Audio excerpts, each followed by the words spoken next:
Have you seen these incredible pictures of Iranian drones flying over the Mediterranean and hitting Tel Aviv? We're going to break down what we know about the latest Israel-Iran escalation and bring you the insights you need to better understand global politics. Hey, and welcome to our show. Today we're going to take a look at the major airstrikes launched by Israel against Iran and how Iran immediately retaliated with hundreds of attack drones and missiles. So let's get into it. Overnight, Israel launched major airstrikes against Iran, which they called Operation Rising Lion.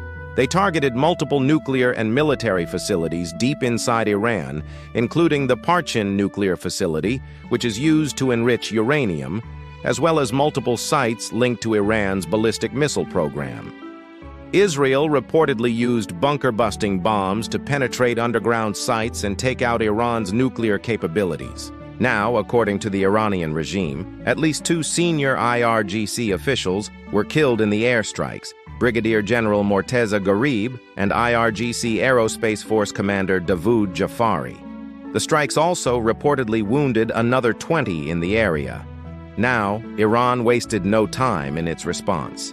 Within hours of the Israeli airstrikes, Iran launched what it called Operation True Promise III, reportedly launching over 100 drones and ballistic missiles at key Israeli cities and military sites. Most of the attacks were against Tel Aviv and the coastal city of Haifa. Now, unfortunately, there are reports of civilian casualties and widespread damage from the attacks. And the Iranian regime has threatened to continue the attacks unless Israel stops its alleged nuclear strikes on Iran.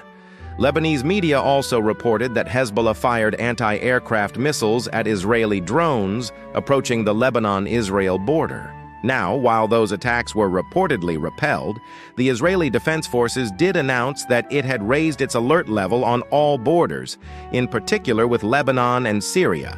In addition to the IDF, other Israeli forces are reportedly on high alert as well, including the Border Police and the Shin Bet, which is their internal security service. Iraqi pro-Iran militias also voiced support for Iran following the attack. Now, Iran and Hezbollah have until today, really, they had been targeting Israel through proxies in Iraq and Syria. But this attack is the most direct by the Iranian regime in a long time. In response, U.S. officials called for immediate de-escalation, although they did stop short of directly criticizing Iran. The head of the European Union's foreign policy also called for calm, reiterating Israel's right to defend itself against imminent threats. However, he did call on all parties to avoid further military escalations. Meanwhile, oil prices surged above $86 a barrel on the news, and several airlines canceled flights over the region as a precaution. Now, analysts are calling this the most direct confrontation between Israel and Iran in history. It comes amid stalled nuclear negotiations between Iran and world powers and growing concern that Tehran could soon have the bomb. It also comes amid increased tensions along the Israel-Lebanon border, where Hezbollah has reportedly massed some 150,000 rockets and missiles pointed at every inch of Israel. Israel has repeatedly warned that it will soon be forced to confront Hezbollah in southern Lebanon. Now, speaking of concerns, there are growing concerns as well about Iran's ballistic missile program. Earlier this month, an Iranian attack drone slammed into a U.S. base in Syria, killing 1 U.S. citizen and injuring 6 U.S. soldiers. That attack was the latest of many carried out by Iran and its proxies against bases housing U.S. troops in Syria and Iraq. Now, for their part, Israeli officials have hinted that they may not be finished with Iran just yet. Prime Minister Benjamin Netanyahu said that Israel would act wherever it needs to act to defend its citizens. He also thanked the public for their support, saying, "We are prepared for various scenarios. So what can we expect next?" Well, both countries have now threatened further action if provoked, raising fears of a wider regional war.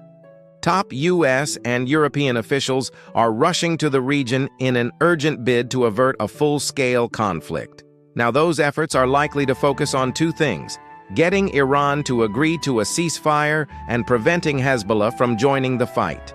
Now, so far, Neither of those things have happened, so this situation remains very fragile. And before you go, we want to let you know that your support really helps us continue our work. So be sure to hit that like button and subscribe so you never miss an upload. And thanks for watching.